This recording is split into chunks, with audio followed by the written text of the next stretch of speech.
mas exatamente está aqui diante dos vossos olhos. Yeshua! Uma Bíblia de 600 anos, meu querido telespectador.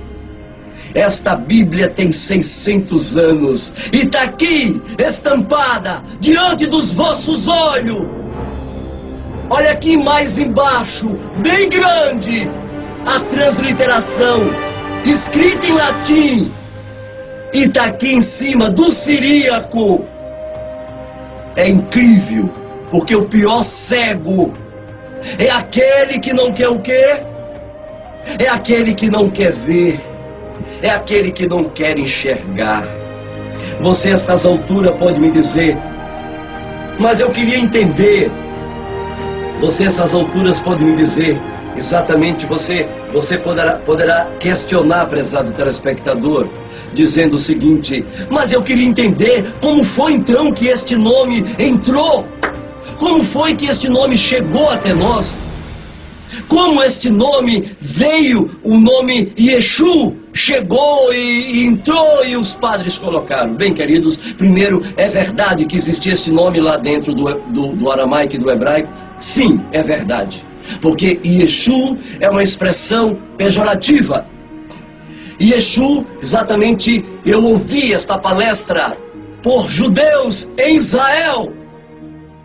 Yeshua significa o Messias que não vê. O Messias cego, o Messias que não enxerga. É isso, prezados telespectadores. E esse Messias cego, por quê? Porque se você tirar o Ain da expressão Yeshua, você então tem a destruição do universo. Você destrói o universo. Essas expressões eram usadas pelos os que zombavam dos seguidores, dos talmidins de Yeshua, dos discípulos de Yeshua, das mulheres, dos homens que seguiam a Yeshua no primeiro século. Eles eram chamados de Yahudim Natsiri. Assim eles eram conhecidos. Não existia cristianismo no primeiro século. Não existia cristianismo naquele período. Sabe, querido? O cristianismo, ele foi praticado e realizado, realmente oficializado, a partir do ano 313. É bom que você saiba disso.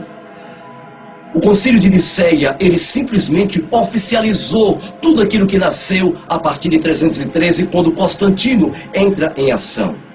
Eu quero que vocês saibam também, prezado telespectador, que este Concílio de Niceia é a atual cidade chamada de Iznik, da província de Anatólia, nome que se dá a costume Ásia Menor, a antiga Ásia Menor tinha esse nome, na Turquia asiática. A Turquia, para vocês terem uma ideia, é um país euroasiático. É constituído por uma pequena parte da europeia, a Trácia, e uma grande parte asiática, a Anatólia. Veja que este foi o primeiro concílio. E tudo que vocês vão ver e veem hoje, dentro da Bíblia, as mudanças que você se defronta e não entende e não tem explicação, as bases foram estabelecidas ali. Por quê?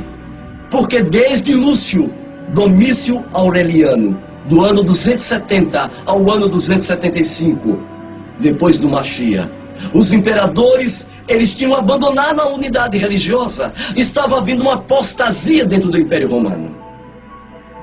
E com a renúncia de Aureliano e seus direitos divinos no ano de 274, Constantino, ele ali estava já um estadista sagaz que era. Ele inverteu a política vigente, passando da perseguição aos discípulos de Yeshua, composto de judeus e de gentios.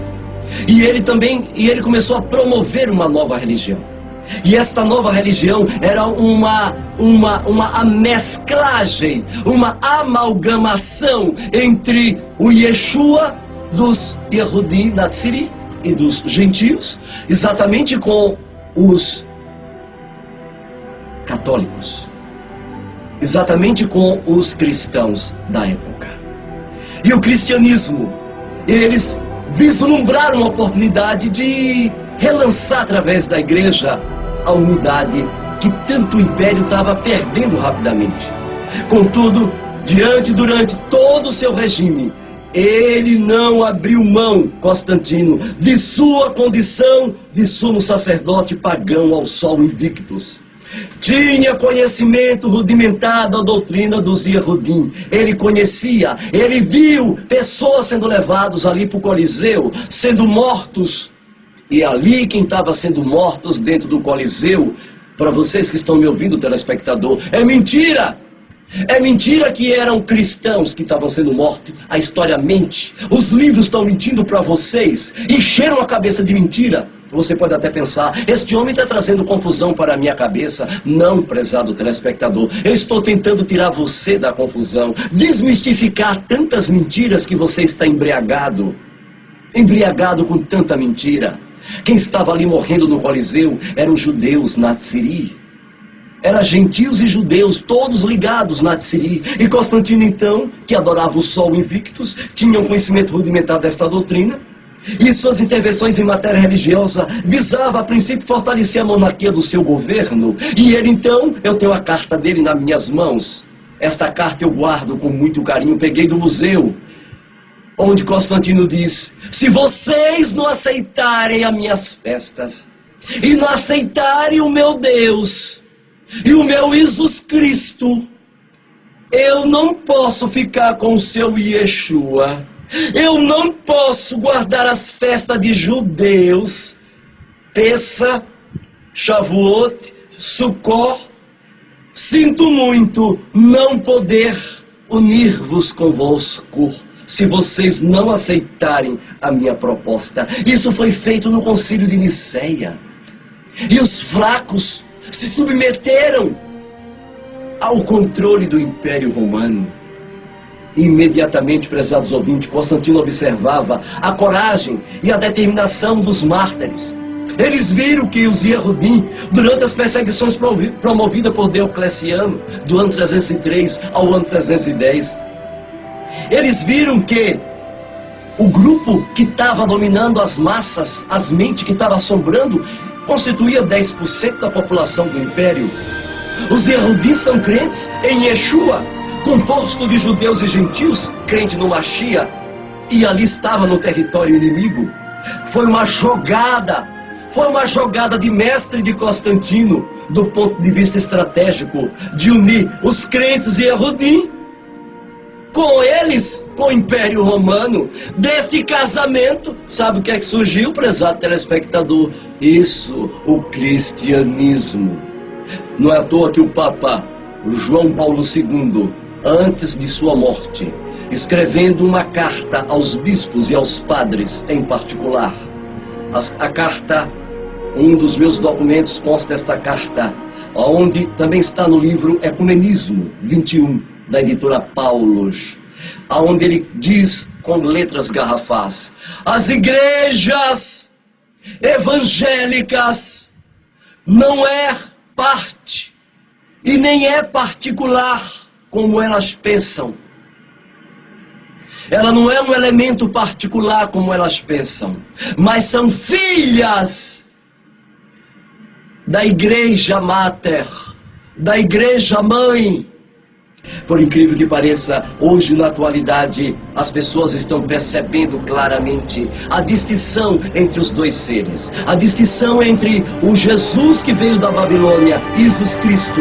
Cristo significa raios solares. Mentira, aqueles que dizem que significa ungido. Pega a etimologia da palavra Cristo. Exatamente desmistificando um que veio de Babel e o outro que veio da Judeia. Aquele moreno, crespo, cabelo crespo, queimado do sol, meio negro. Este que era o Salvador verdadeiro. Este que a Torá fala que ele seria o Elohim que desceria. Este ser. Eles fizeram então. Roma incorporou todos os elementos que veio lá de Babel. E introduziu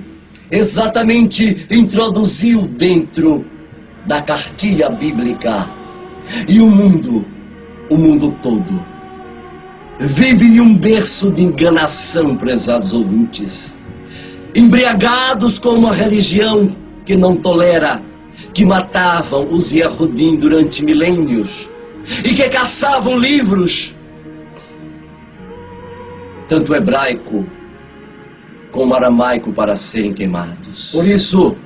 Por isso que nas palavras de mistérios nós temos uma letra, a letra G, exatamente a letra G, aonde você tem um grande mistério. A letra G, que vem de Gadu, que também é a letra que mais parece com o olho, exatamente a figura tomada pelos babilônicos. Se você inverter esta letra, inverta a letra G, prezado telespectador. Inverteu? Quando você inverte esta letra, então você tem exatamente a letra J. E a letra I foi substituída exatamente por esta letra, a letra J. Formando então, com a maçonaria, com a Rosa Cruz, este segredo, que é um segredo tremendo, onde os homens estão adorando a uma deidade que veio de Babel e que veio de Babilônia, prezados ouvintes. Mais uma vez, prezados ouvintes, todas estas coisas foram mostradas para você, meu querido telespectador, perceber que o nome Yeshua está tomando conta de toda a terra. E neste nome tem um mistério. Neste nome tem um código.